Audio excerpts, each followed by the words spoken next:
अगर आप भी चाहते हैं उषा रिकॉर्ड के ऑडियो वीडियो सबसे पहले आप तक पहुंचे तो रेड कलर के बटन दबाकर सब्सक्राइब करें और बेल आइकन दबाना ना भूलें।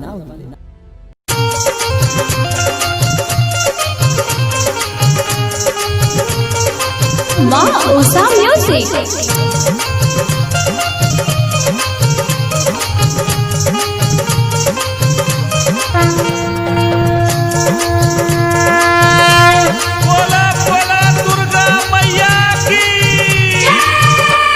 मेला में मिले है जान करब पंडाल में तोहर इंतजार।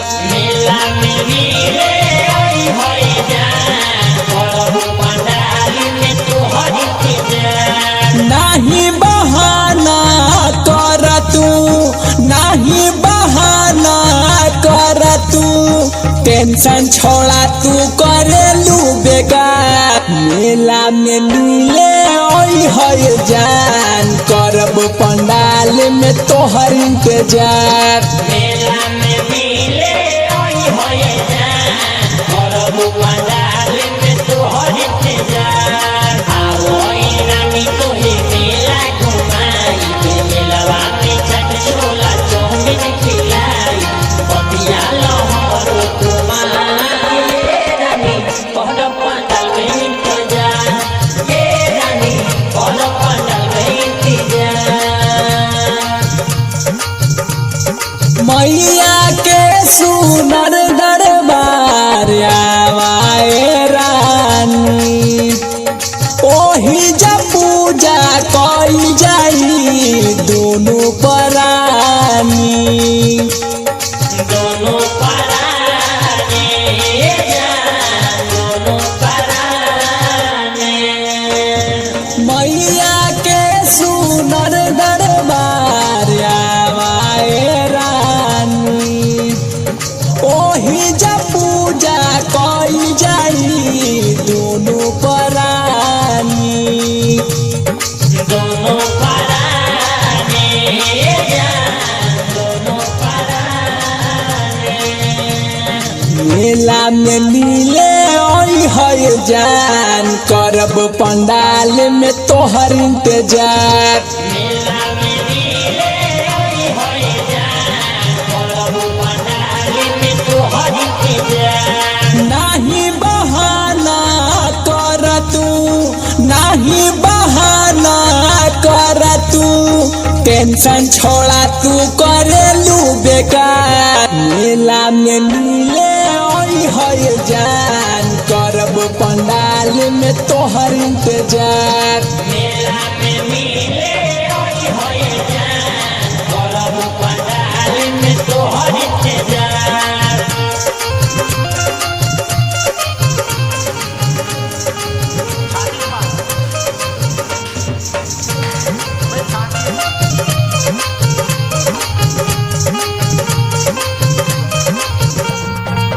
बोला बोला मरहौरा के गढ़ देवी मैया की। सूरज दिलदार तोहरा से करेल बहुते प्यार। मैया के कृपा होई तो छूटी न साथ हमार तोहार। छुट्टी न साथे हमारे तोहार छुट्टी न साथे हमारे तोहार। सूरज दिलदार तोहरा से करेल बहुते प्यार। मैया के कृपा होई तो छूटी न साथ हमार तोहार। छुट्टी न साथे हमारे तोहार छुट्टी न साथे हमारे तोहार। मेला में मिले है जान करब पंडाल में तोहर इंतजार।